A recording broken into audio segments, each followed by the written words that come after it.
Hello विद्यार्थी मित्रों, आज આપણે યુનિટ નંબર 1 ની અંદર અગેન્સ્ટ ધ ઓડ્સ ની અંદર આપેલી ત્રીજી સ્ટોરી પલક્કડ્સ પબ્લિક લાઇબ્રેરી વિશે અભ્યાસ કરીશું। તો ચાલો વિદ્યાર્થી મિત્રો આપણે આજે શરૂઆત કરીએ।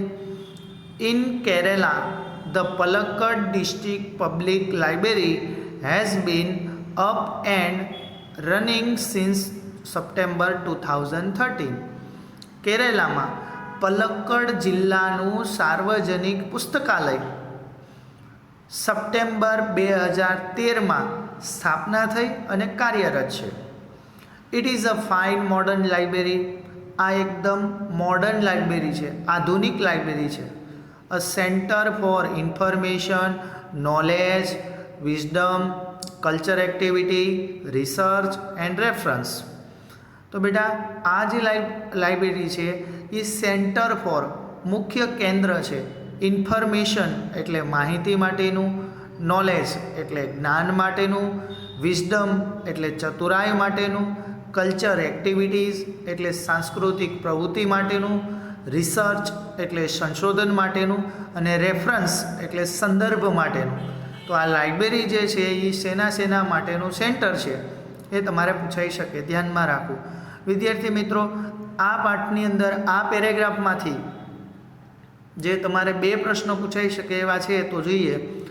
Van was the library established એટલે શરૂઆત ક્યારે થઈ? તો the library was established since September 2013, September 2013માં। ચાલો આગળ શરૂ કરીએ।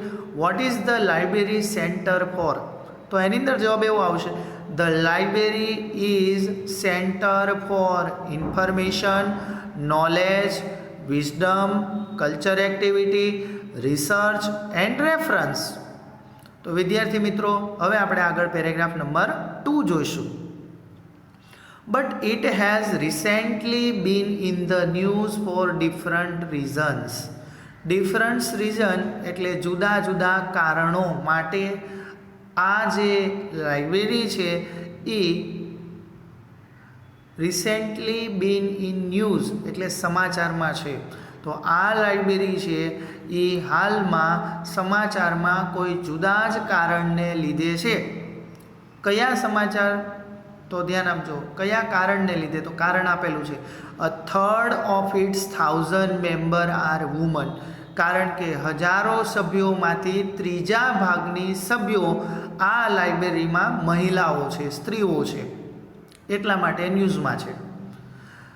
ધીઝ વુમન આ સ્ત્રીઓને સપોર્ટ કરવા માટે by the share space the library, share space એટલે જગ્યા આપી છે લાઇબ્રેરીએ, offer them launch a women's unit in February 2014 અને તે જગ્યામાં વુમન્સ યુનિટ 2014માં શરૂ કરવામાં આવ્યું। સ્ત્રીઓને મદદ કરવા માટે લાઇબ્રેરીની થોડી જગ્યામાં ફેબ્રુઆરી 2014માં વુમન્સ યુનિટની શરૂઆત કરવામાં આવી। The unit got together to discuss method of improving women। આ જે યુનિટની સ્થાપના થઈ એ યુનિટ ભેગા મળીને ઇમ્પ્રુવિંગ એટલે કે સશક્તિકરણ અને વિમેન એટલે સ્ત્રી સશક્તિકરણ એના વિશે ડિસ્કશન કરે છે। આ યુનિટ છે એ ભેગા મળીને સ્ત્રી સશક્તિકરણ માટેની ચર્ચા કરે છે। તો હવે આપણે એના આન્સર ક્વેશ્ચન જોઈએ। What is the special about the library member? એની અંદર ખાસ બાબત કઈ છે? તો કે a third of the 1000 member are women is the special about the library member. What was started in 2014? 2014માં શું શરૂ થયું? તો વુમન્સ unit was started in 2014. What is the women's unit discuss? આ સ્ત્રીઓનું જે યુનિટ છે શેના વિશે ડિસ્કસ કરે છે? ધ વુમન્સ યુનિટ ડિસ્કસ્ડ, પાછળ ઈડી લખશે, discussed method of improving women. ચાલો હવે ત્રીજો પેરેગ્રાફ જોઈએ. The library open its wall for film scanning, workshops in the home economic or gardening, child care or the arts, and for the woman to get help in managing family conflict, legal disputes and professional problems. ધ્યાન આપજો વિદ્યાર્થી મિત્રો. The library open its wall, આ લાઇબ્રેરીના hall છે એ શેના માટે ખુલ્લા મૂકવામાં આવ્યા છે? તો લાઇબ્રેરીના હોલ જે છે એ પહેલું તો ફિલ્મ સ્ક્રીનિંગ એટલે ફિલ્મના શૂટિંગ માટે, વર્કશોપ કરવા માટે, ઇન ધ હોમ એટલે ઘરમાં, ઇકોનોમિક્સ એટલે અર્થશાસ્ત્ર, ઘરનું અર્થશાસ્ત્ર ચલાવવા માટે એટલે એના વિશેની જાણકારી માટે, ઓર ગાર્ડનિંગ એટલે આપણા ગાર્ડનને કેવી રીતે વ્યવસ્થિત બનાવી શકાય એના માટે, ચાઇલ્ડ કેર એટલે બાળકોની સંભાળ કેવી રીતે રાખી શકાય એના માટે, ઓર ધ આર્ટ્સ એટલે કોઈ પણ કળા શીખવા માટે, and for the woman two gate help અને આ યુનિટ જે છે એ સ્ત્રીઓને મદદ કરે છે.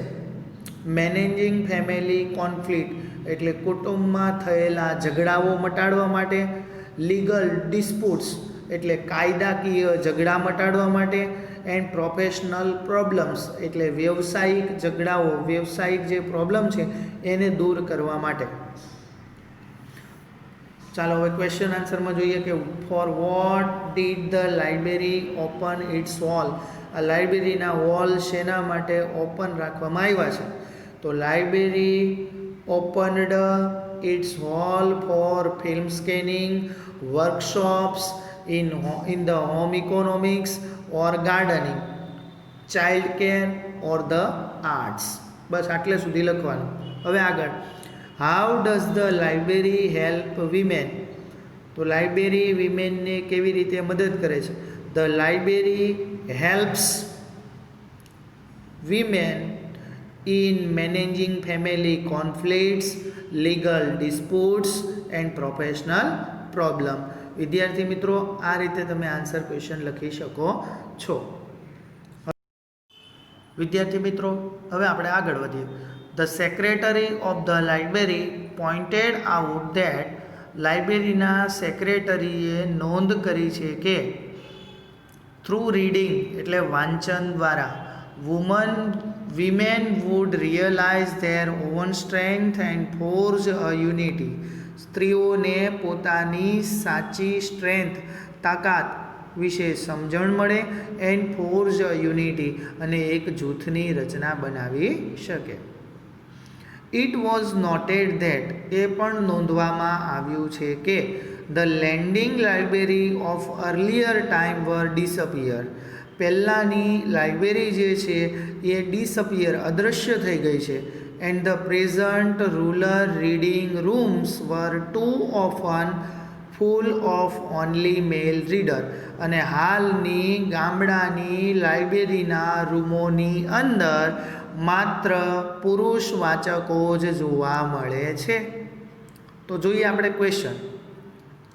Vote was the secretary point out, સેક્રેટરીએ શેની નોંધ કરી છે?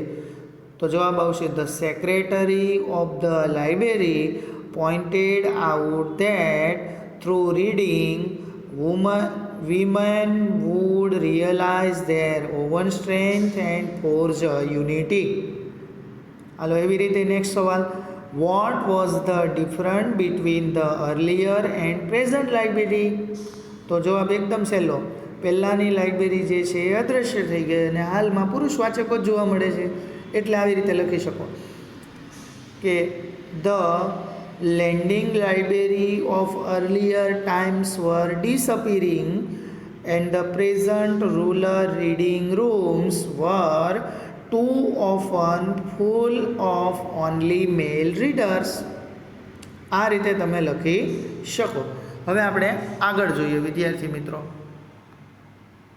તો ધ યુનિટ ડિસ્કસ્ડ ધેટ, આ યુનિટે એટલે કે વિમેન્સ યુનિટે ડિસ્કસ કર્યું છે કે if the once well reader એટલે સારી વાચક, વિમેન એટલે સ્ત્રી, ઓફ કેરેલા એટલે કેરેલાની, જો કેરેલાની સારી સ્ત્રી વાચક continue to squander their hours in front of television એટલે ટીવીની સામે પોતાના ઘણા બધા કલાકો બગાડવા કરતાં it would encourage a climate જેનાથી આ ક્લાઇમેટ વાતાવરણને એન્કરેજ એટલે પ્રોત્સાહન મળશે, in which women are afraid કે જે સ્ત્રીઓ ડરે છે, to go out after dark અંધારું થઈ ગયા પછી ઘરની બહાર નીકળતા.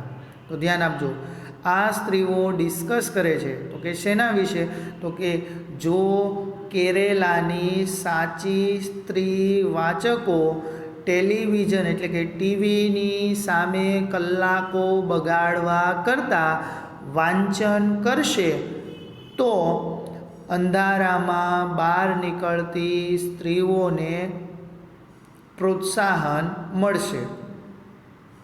એટલે જે અંધારામાં બહાર નીકળતી સ્ત્રીઓ ડરે છે એને પ્રોત્સાહન મળશે. ફરીથી એ વાક્ય જોજો, જો કેરેલાની સ્ત્રીઓ સારી વાચકો ટીવીની સામે કલાકો બગાડવા કરતાં વાંચન કરશે તો જે સ્ત્રીઓ અંધારામાં બહાર નીકળતા ડરે છે તેને એટલે કે તે વાતાવરણમાં તેઓને પ્રોત્સાહન મળશે. હવે આગળ જોઈએ. સો ધ યુનિટ હેઝ ફોર્મ તેથી the unit has formulated plans on opening separate reading room for women. તેથી આ યુનિટે સેપરેટ રૂમ એટલે અલગથી રૂમની વ્યવસ્થા કરી. કોના માટે, તો કે વિમેન માટે. તેથી આ યુનિટે વાંચન માટે સ્ત્રીઓ માટે અલગ રૂમની વ્યવસ્થા કરી. ચાલો હવે એના આન્સર ક્વેશ્ચન જોઈએ. What has the women's unit planned? તો વિમેન્સ યુનિટે શું પ્લાન કર્યું? તો the women's unit has planned on opening separate reading room for women. ચાલો આગળ જોઈએ બીજો સવાલ. What would happen if the women wasted their time? જો સ્ત્રીઓ પોતાનો સમય બગાડશે તો શું થશે? તો ધ્યાન આપજો. If they women would waste their time in watching television તો it would not encourage a climate in which women are afraid to go out after dark. જો સ્ત્રીઓ સમયનો બગાડ કરશે તો જે સ્ત્રીઓ ઘરની બહાર અંધારામાં નીકળતા ડરે છે તેમને પ્રોત્સાહન મળશે નહીં. ચાલો આગળ શરૂ કરીએ. Last paragraph. Palakkad's district library stand tall as a beacon to encourage women's improvement through classes, club, workshop and reading room. Palakkad District Library stand tall as a beacon. beacon એટલે થશે દીવા દાંડી, આપણે જેને આશાનું કિરણ કહીએ. એન્કરેજ વુમન્સ ઇમ્પ્રુવમેન્ટ એટલે સ્ત્રી સશક્તિકરણને પ્રોત્સાહન મળશે. તો પલક્કડ ડિસ્ટ્રિક્ટ લાઇબ્રેરી પલક્કડ જિલ્લાનું સાર્વજનિક પુસ્તકાલય સ્ત્રી સશક્તિકરણ માટેનું આશાનું કિરણ ક્લાસીસ, ક્લબ, વર્કશોપ અને રીડિંગ રૂમ દ્વારા બની રહેશે. આગળ જોઈએ. એન્ડ ધેન અને પછી ધેર આર ધ બુક્સ. આ લાઇબ્રેરીની અંદર ઘણી બધી બુક્સ છે. which will provide the women the strength જેમાંથી સ્ત્રીઓને તાકાત મળશે. they need to make good use of this opportunity. opportunity એટલે તક, ચાન્સ. તેણીઓને જે આ તક મળી એની સારામાં સારી યુઝ, સારામાં સારી જરૂરિયાત, સારામાં સારો ઉપયોગ તેણી કરશે. હવે જોઈએ આપણે question. How does the library encourage women improvement? તો ધ લાઇબ્રેરી એન્કરેજીસ પાછળ એસ લાગશે. The library encourages women improvement through classes, club, workshop and reading room. વિદ્યાર્થી મિત્રો, આ રીતે આપણે આ પલક્કડ ડિસ્ટ્રિક્ટ પબ્લિક લાઇબ્રેરી વિશે માહિતી મેળવી. કેવી રીતે એના આન્સર ક્વેશ્ચન પૂછાય છે તે પણ આપણે જોયા. તો હવે આપણે આ પાઠ અગેન્સ્ટ ધ ઓડ્સની ત્રીજી સ્ટોરી પૂર્ણ કરીએ છીએ અને આ સાથે આપણું યુનિટ નંબર 1 કમ્પ્લીટ થાય છે.